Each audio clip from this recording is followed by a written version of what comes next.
অনেক কিছু মনে রাখার দরকার নাই, সংক্ষেপ কথা মনে রাখো। রাইট ফর্ম অফ ভার্বসে কয়টা বাক্য পড়বা?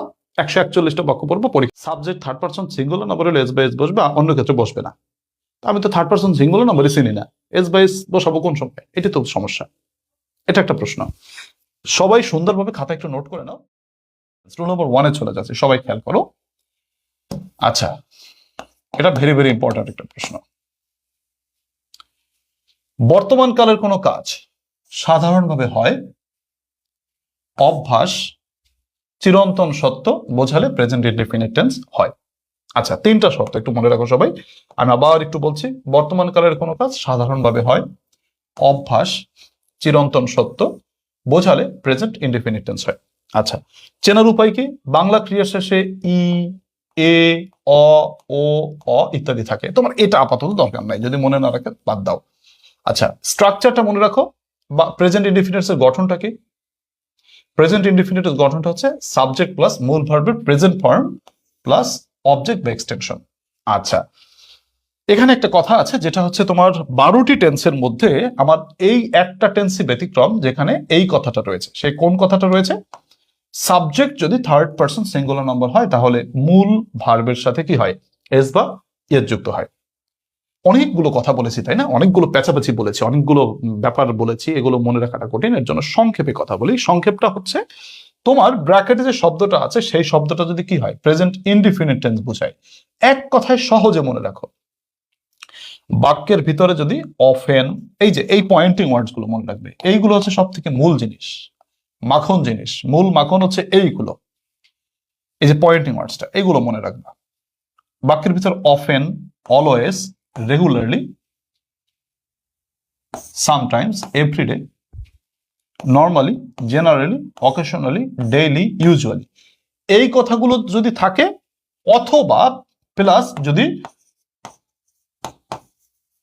বর্তমান বোঝায় সোজা হিসাব, উত্তর হবে ভার্বের প্রেজেন্ট ফর্ম। মানে এক কথায় ব্র্যাকেটে যে ভার্বটা আছে তার V1 রূপ হবে।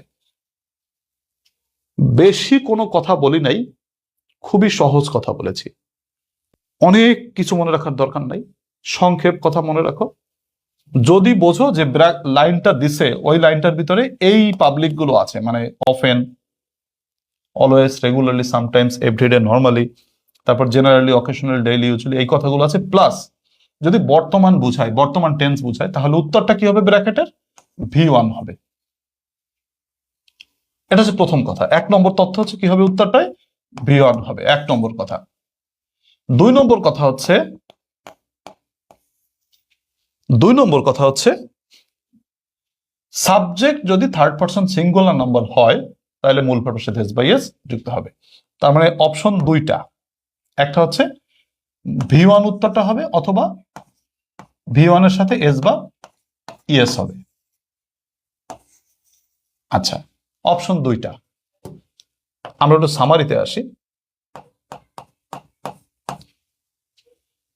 যদি ব্র্যাকেটের মানে বাক্যটির ভিতরে এই কথাগুলো থাকে, অথবা বর্তমান বোঝায়, বর্তমান টেন্স বোঝায়, তাহলে উত্তরটা কি হবে? উত্তরটা হবে হয় V1 হবে, না হলে V1 এর সাথে এস বাই এস বসবে। এখন প্রশ্ন হচ্ছে V1 কখন বসবে? V1 বসবে নর্মাল ক্ষেত্রে। আর যদি নর্মাল ক্ষেত্র না হয়, মানে থার্ড পারসন সিঙ্গুলার নাম্বার হয়, তাহলে হবে মূল ভার্বের সাথে এস বা ইএস। মূল কথা, উত্তর V1 হবে নাকি V1 এর সাথে এস বাই এস হবে, এটা আমাদের বোঝার বিষয়। যেমন দেখো এখানে কি আছে, 1 নম্বর উদাহরণটা দেখো। 1 নম্বর উদাহরণটা কি আছে? 1 নম্বর উদাহরণটা আছে যে ওয়েট হেয়ার, এখানে অপেক্ষা করো, আনটিল আই কল ইউ, এখানে অপেক্ষা করো যতক্ষণ না আমি তোমাকে ডাক দেই। তাহলে এখানে অপেক্ষা করো যতক্ষণ না পর্যন্ত আমি তোমাকে ডাক দেই, এটা প্রেজেন্ট টেন্স বুঝাইছে না? প্রেজেন্ট টেন্স বুঝাইছে, বর্তমান বুঝাইছে। তাহলে উত্তরটা, বর্তমান বুঝাইলে উত্তরটা 2টা জিনিস হইতে পারে, V1 হইতে পারে, অথবা অথবা কি হইতে পারে, বা V1 এর সাথে কি এস বা ইয়েস, এইটা হচ্ছে উত্তর হইতে পারে। V1 হইতে পারে, V1 এর সাথে এস বা যেতে পারে। আমার কথা হচ্ছে এখন V1 বসবে নাকি V1 এর সাথে এস বা এস বসবে, এইটা হচ্ছে আমার কথা। খুব ভালো কথা। আচ্ছা, তাহলে আমার শর্ত হচ্ছে V1 বসবে নাকি V1 এর সাথে এস বা এস বসবে। V1 এর সাথে এস বা এস বসে কোন ক্ষেত্রে, কখন এস বা এসটা বসে? বসে হচ্ছে যখন কি হয়, সাবজেক্ট থার্ড পারসন কি হয়? সিঙ্গুলার নাম্বার হয়। থার্ড পারসন সিঙ্গুলার নাম্বার হয়, তখন হচ্ছে তোমার এস বা এস বসে, নাহলে এস বা এস বসে না। তাহলে এখানে আমি দেখি কল রয়েছে, উত্তরটা কি বসবে? উত্তরটা কলই বসবে। কেন? কারণ আমার সাবজেক্ট হচ্ছে আই। আই কোন পার্সন? আই হচ্ছে ফার্স্ট পার্সন। তার জন্য উত্তর হচ্ছে V1। V1 এর সাথে এস বাই এস বসে নাই, কারণ subject third person singular number হয় নাই, তাই এস বাই এস বসে নাই। উত্তর ওই কল থেকে V1 কলই বসে গেছে। ব্র্যাকেটে কিন্তু V1ই থাকে, তোমরা এটা জানো কিনা? ব্র্যাকেটে কিন্তু সবসময় V1ই থাকে। আবার একটু বুঝাচ্ছি, যেমন 2 নম্বরটা খেয়াল করো। 2 নম্বরটা কি আছে? আইস মানে বরফ, ফ্লোট অন ওয়াটার, বরফ পানিতে ভাসে। বরফ কি করে? পানিতে ভাসে। ভালো কথা। তাহলে দেখো এটা কোন টেন্স? এটা অবশ্যই বর্তমান কথা, কারণ চিরন্তন সত্য সবসময় বর্তমান হয়। যেহেতু বর্তমান, তাহলে উত্তরটা আসবে কি? উত্তর হবে V1, না হলে এস বা ইয়েস। এখন প্রশ্ন, V1 বসবে নাকি এস বাই এস বসবে? আচ্ছা, এস বাই এস হয় কখন? যদি subject third person singular number হয়। এখানে দেখো আইস, আইস মানে বরফ, বরফ হলো থার্ড পার্সন সিঙ্গুলার, তার জন্য এস বাই এস বসবে। শেষ। এখন তোমার কাছে একটা প্রশ্ন হতেই পারে, স্যার আপনি তো বুঝাইলেন subject third person singular number হলে এস বাই এস বসবে, অন্য ক্ষেত্রে বসবে না। আমি তো থার্ড পার্সন সিঙ্গুলার নাম্বারই চিনি না, এস বাই এস বসাবো কোন সময়? এটি তো সমস্যা। এটা একটা প্রশ্ন। সবাই সুন্দরভাবে খাতা একটু নোট করে নাও, এই থার্ড পার্সন সিঙ্গুলার নাম্বার কারা? এই নোটটা সবাই একটু করে নাও, আমি মুছে ফেলাবো লেখার পরে। তোমরা একটু সবাই সুন্দরভাবে খাতা একটু নোটটা করে নাও, থার্ড পার্সন সিঙ্গুলার নাম্বার কারা। আচ্ছা, থার্ড পার্সন সিঙ্গুলার নাম্বার হচ্ছে প্রথমত মনে করো হি, হি, তারপরে শি, তারপর মনে করো ইট। হ্যাঁ, হি, শি। আচ্ছা দেখো, হি, শি, ইট, তারপর হচ্ছে তোমার একটি ব্যক্তি, একটি বস্তু, একটি স্থান। এইটা বুঝাইলে থার্ড পার্সন সিঙ্গুলার নাম্বার। দেখো তো আমাদের শর্তটা ফিল আপ করছে কিনা, এখানে শর্তটা আসছে কিনা। আমরা কি শর্ত দেখলাম? থার্ড পার্সন সিঙ্গুলার নাম্বার হওয়ার জন্য মানে কোন কোন ক্ষেত্রে এস বাই এসটা বসবে। এস বাই এসটা বসবে যদি সাবজেক্টটা হি হয়, শি হয়, ইট হয়, একটি ব্যক্তি হয়, একটি বস্তু হয়, একটি স্থান হয়, তাহলে সেটা কি হবে? থার্ড পার্সন সিঙ্গুলার নাম্বার হবে।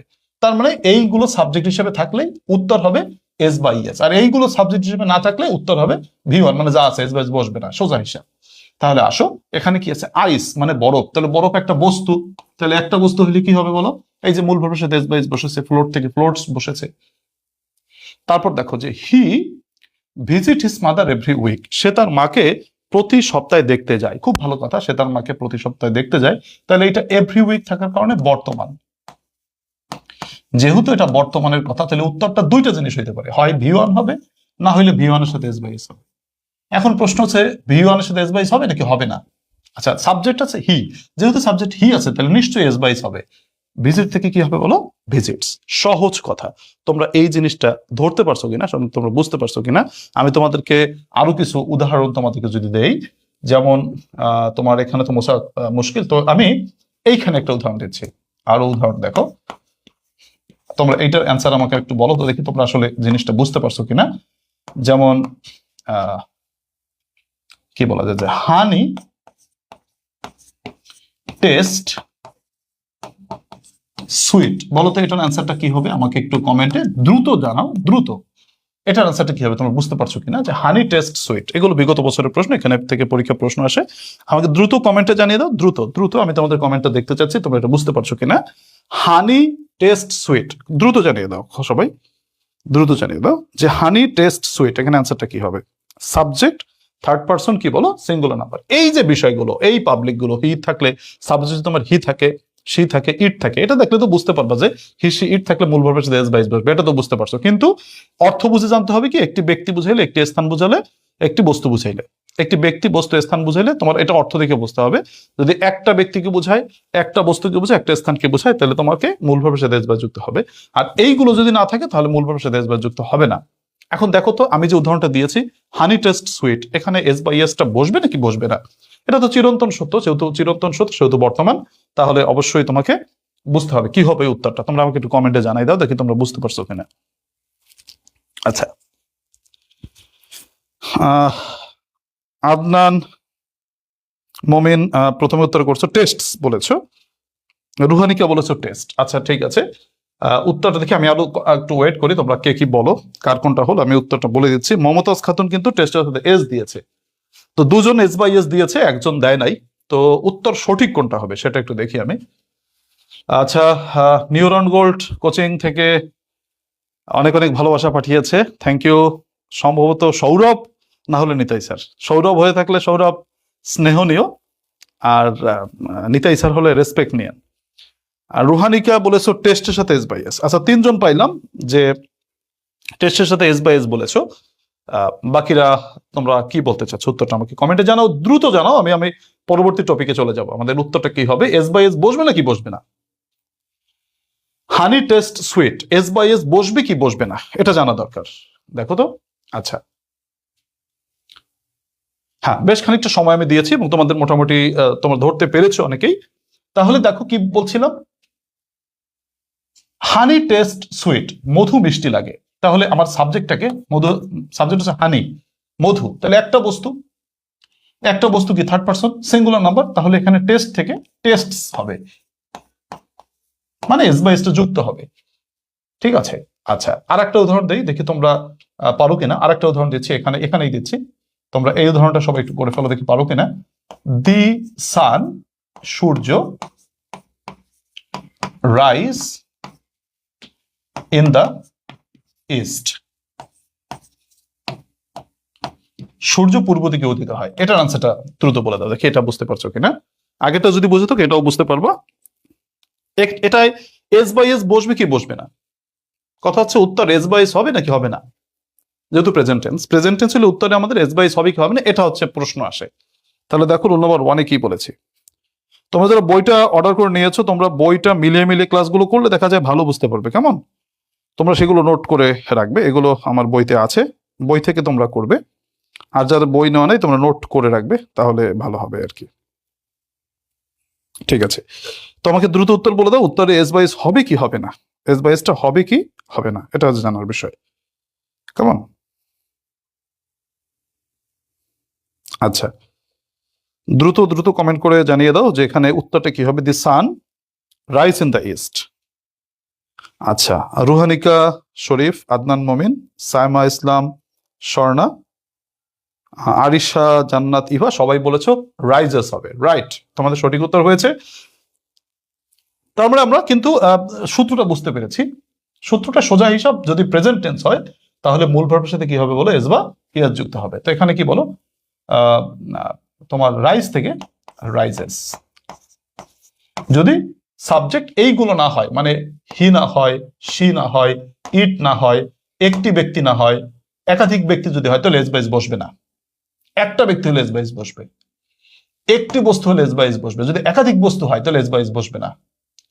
একটি স্থান হলে এস বাইস বসবে, কিন্তু একাধিক স্থান হলে এস বাইস বসবে না। সোজা কথা, সিঙ্গুলার মানে এক বচন, থার্ড পারসন সিঙ্গুলার হইলে মূল ভার্বের সাথে এস বাইস বসবে।